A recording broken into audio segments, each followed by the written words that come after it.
آپ کو اہم اپڈیٹ سے آگاہ کرتے چلے وزیر اعظم شہباز شریف غزہ امن بورڈ کے افتتاحی اجلاس میں شرکت کے لیے امریکہ پہنچ گئے ہیں۔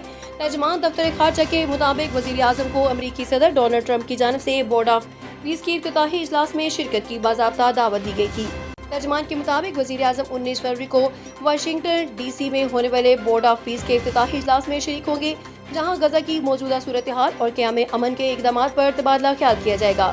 وزیر اعظم کے ہمراہ نائب وزیر اعظم اور وزیر خارجہ اسحاق ڈار سمیت اعلیٰ حکام پر مشتمل وفد بھی موجود ہے۔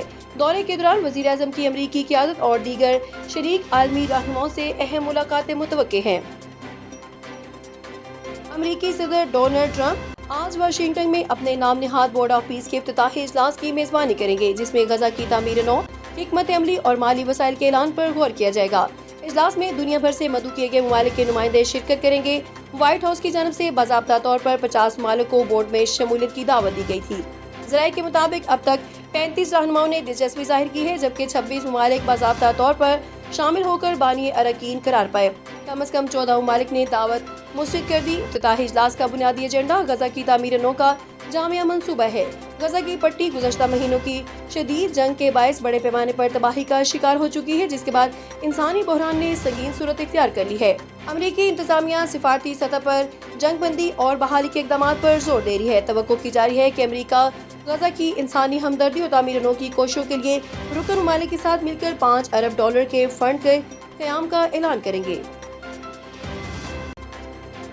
شامل کرتے ہیں آج کی اہم خبر۔ شہر قائد کے علاقے گل رانا کالونی سولجر بازار میں ایک گھریلو عمارت میں گیس سلنڈر دھماکہ کے نتیجے میں چھت گر گئی، جس سے بچی سمیت 15 افراد جاں بحق اور 13 افراد شدید زخمی ہو گئے۔ حادثہ گلی نمبر 5 کے قریب آغا خان اسکول کے علاقے میں پیش آیا۔ حادثے کی اطلاع ملتے ہی امدادی ادارے فوری طور پر جائے وقوع پر پہنچ گئے ہیں۔ قیدی فاؤنڈیشن کی ایمبولینسز اور رضاکار زخمیوں کو فوری منتقلی کے لیے سرگرم عمل رہے اور لاشوں اور زخمیوں کو سول اسپتال منتقل کیا گیا، جہاں طبی امداد دی جاری ہے۔ عینی شاہدین کا کہنا ہے کہ دھماکے کی شدت اتنی زیادہ تھی کہ آس پاس کی عمارتیں بھی لرز گئیں اور علاقے میں خوف و ہراس پھیل گیا۔ اے ایس پی جمشید عاشر کے مطابق واقعہ 4:15 پر پیش آیا۔ بلڈنگ گارڈر پر بنی تھی۔ عمارت گرنے کی وجہ تلاش کی جا رہی ہے۔ D I G East doctor فرق نجار کا میڈیا سے گفتگو میں کہنا تھا کہ ملبے سے 14 افراد کی لاشوں کو نکالا جا چکا ہے۔ ملبے میں ایک لاش دبے ہونے کا خدشہ ہے۔ انہوں نے کہا کہ واقعے کی تحقیقات کی جائیں گی۔ دوسری جانب وزیر اعلیٰ سندھ مراد علی شاہ نے واقعے پر گہرے دکھ کا اظہار کیا ہے۔ آپ کو اہم اپڈیٹ سے آگاہ کرتے چلے دفتر خارجہ نے گزشتہ روز افغان سفارت خانے کے ناظم الامور کو طلب کر کے 16 فروری 2026 کو باجوڑ میں پیش آنے والے دہشت گرد حملے کے حوالے سے افغان عبوری حکومت کو سخت احتجاجی مراسلہ ڈی مارچ پہنچایا۔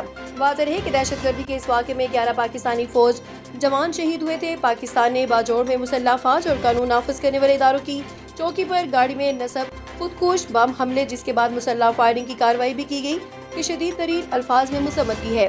یہ حملہ فتنہ خوارج تحریک طالبان پاکستان TTP کی جانب سے کیا گیا تھا۔ وزارت خارجہ نے اس امر پر گہری تشویش کا اظہار کیا کہ فتنہ خوارج TTP، جس کی قیادت افغانستان میں موجود ہے، افغان سرزمین سے بلا روک ٹوک سرگرم عمل ہے۔ علاوہ ازیں اس بات کا اعادہ بھی کیا گیا کہ پاکستان کو افغان عبوری حکومت کی جانب سے متعدد مواقع پر یقین دہانیاں موصول ہوئیں، تاہم ان کے باوجود کوئی نمایاں ٹھوس اور قابل تصدیق اقدام سامنے نہیں آیا۔ افغان عبوری حکومت کو واضح طور پر آگاہ کیا گیا کہ وہ اپنی سرزمین سے سرگرم تمام دہشت گرد گروہوں بشمول ان کی قیادت کے خلاف فوری، مؤثر، ٹھوس اور قابل تصدیق اقدامات یقینی بنائیں۔